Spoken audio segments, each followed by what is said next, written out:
आ रहा है होली का त्यौहार। रंगों के इस त्यौहार के लिए हो रही है जमकर तैयारी। हम में से हर एक मनाता है होली, पर बहुत कम को ही है होली के विभिन्न पहलुओं की जानकारी। इसी विषय पर मालवा मिरर चैनल के आग्रह पर अंतर्राष्ट्रीय आर्य प्रतिनिधि सभा के मंत्री और वरिष्ठ अधिवक्ता प्रकाश आर्य ने डाला होली के विभिन्न पहलुओं पर प्रकाश। आषाढ़ी नवश्रेष्ठी होलिकोत्सव के उपलक्ष्य में आप सब देशवासियों को बहुत बहुत बधाई। हमारा यह देश पर्वों का देश कहा जाता है। अनेक प्रकार के पर्व यहाँ पर मनाए जाते हैं और यूँ कहें कि प्रत्येक माह में किसी न किसी प्रकार से पर्व मनाने की यहाँ पर प्रथा और परंपरा चली आ रही है। किंतु कुछ पर्व ऐसे हैं जो वैदिक काल से मनाए जाते हैं। वो पर्व किसी उद्देश्य को लेकर किए जाते हैं। आज पर्व तो मनाते हैं लेकिन उद्देश्य विहीन हो गए। क्यों मनाना चाहिए, क्या उसके पीछे कारण है, इन कारणों की ओर ध्यान नहीं।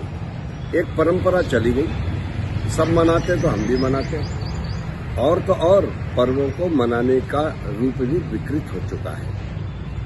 पर्व का अर्थ उत्साह होता है, उत्साह का अर्थ होता है उमंग, उमंग का अर्थ होता है जिसमें इंस्पायर हो आदमी, मनुष्य को एक कुछ ऊर्जा प्राप्त हो, जिसमें उसकी कार्यशैली में वृद्धि हो, जिसे दैनंदिन कार्य में व्यस्त रहता है मनुष्य। अपने जीवन का कुछ क्षण ऐसा हो जो सुख शांति और उसको आनंद का देने वाला। जिस प्रकार गन्ने के जो हिस्से होते हैं उसको पौर बोलते हैं, उसमें मिठास होती है, उसी प्रकार पर्व भी जीवन में मिठास लाने का एक कार्य करते हैं। और यह पर्व विशेष करके 4 कारणों से मनाए जाते हैं। या तो कोई बड़ा अवसर हो, कोई घटना ऐसी घटी हो जिसे हम मनाते हैं, जैसे 26 जनवरी, 15 अगस्त, ये भी एक पर्व के रूप में हो गए। उसके पश्चात ऋतु के और मौसम के परिवर्तन क्या, जितने भी पर्व आप देखेंगे प्रायः कुछ प्रमुख पर्व ऋतुओं के परिवर्तन पर मनाए जाते हैं। और कुछ मनोरंजन की दृष्टि से, जैसे शरद पूर्णिमा मना ली, रंग पंचमी मना ली, हरताली तीज लोग मनाते हैं। तो ये इस प्रकार के कुछ मनोरंजन की दृष्टि से है। और चौथा जो कारण है वो राष्ट्र या महापुरुषों के आधार पर हम इसको मनाते हैं। राम जन्मोत्सव मनाते हैं, कृष्ण जन्मोत्सव मनाते हैं, महावीर जयंती मनाते हैं, महर्षि दयानंद जन्मोत्सव मनाते हैं। तो इन 4 कारणों से प्रायः ये मनाते हैं। लेकिन इन सब के अतिरिक्त इस देश कृषि प्रधान देश है और इसमें जब जब नया अन्न आता है तब तक इस प्रकार के उस अन्न को लोग पहले अपने आप इसको नहीं प्राप्त कर लेते। इदन्न मम की भावना से कि यह परमात्मा के लिए दूं, सबके लिए दूं, इस भावना से पहले यज्ञ किया जाता है। यज्ञ के माध्यम से देव पूजा होती है। और इसी प्रकार से होली को उत्सव जो है यह पूर्णिमा पर ऐसा यज्ञ होता है, सामान्य यज्ञ इसमें पहले किया जाता है और फिर उसके पश्चात 31 विशेष आहुतियां इसमें देकर इसको मनाने का प्रावधान है। इसका स्वरूप कुछ ऐसा था जिसका कुछ आज भी दिखाई देता है। अंतिम दिन क्या करते हैं, ग्रामीण क्षेत्र में विशेष करके बच्चे जाते हैं, घर घर से कुछ लेकर आते हैं, लकड़ी लेकर आते हैं, कंडे लेकर आते हैं, शहरों में चंदा लेकर, दान लेकर प्राप्त करते हैं और सामूहिक रूप से उसको मनाते हैं।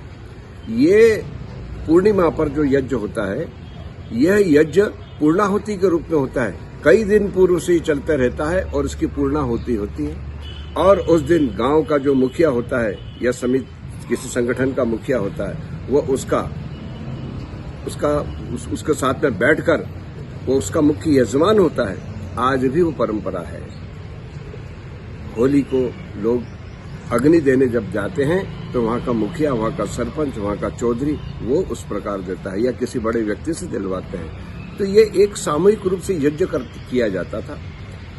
इसको हमने होलिका को प्रहलाद के साथ जोड़ दिया। अब ये होली को उत्सव जो है ये परंपरा से चले आ रहा है।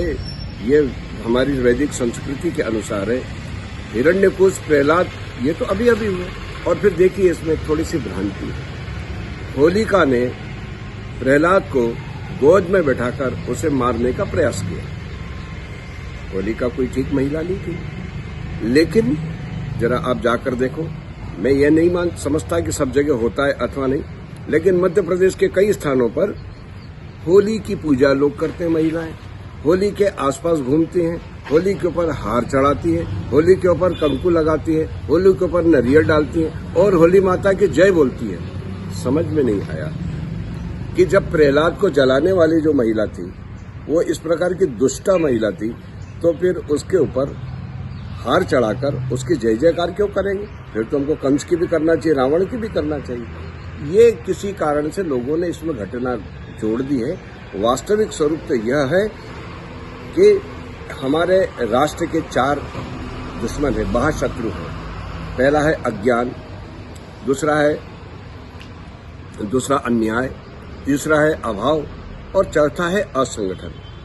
मेरी दृष्टि से मैं सोचता हूं, मैंने कहीं पढ़ा था ये, कि श्रावणी पर्व जो है वो ऋषि तर्पण, स्वाध्याय, वेद ज्ञान और ज्ञान वृद्धि के रूप में मनाया जाता है। संसार में दुख का कारण अज्ञानता है, क्लेश का कारण अज्ञानता है। आज ये देश की में जो स्थिति है, इस देश की जो विपरीत स्थिति है, जो एक भयानक स्थिति बनी हुई है, दुखदायी स्थिति बनी है, उसके पीछे भी अज्ञान है। तो इसलिए हमारी परंपरा थी कि हम श्रावणी पर्व को अपने ज्ञान वृद्धि की दृष्टि से मनाएं। उसके पश्चात सुरक्षा। दशहरा अन्याय से लड़ने का प्रतीक है। अपनी क्षात्र शक्ति को मजबूत करें, क्षात्र धर्म को अपनाएं और अन्याय का प्रतिरोध करें। इसलिए हम दशहरा मनाने लगे। इसके पश्चात दीपावली। राष्ट्र को धन धान्य से, गोधन से, गोवर्धन से, गो संवर्धन से, अन्न धन धान्य आदि बढ़ाने की दृष्टि से, व्यापार बढ़ाने की दृष्टि से इसको दीपावली मनाएं। यदि देश में संपन्नता होगी, समृद्धता होगी, तो देशवासी सुखी होंगे, उस देश का विकास होगा, देश में नई नई प्रक्रियाएं चालू हो जाएंगी, नए नए कार्य प्रारंभ होंगे।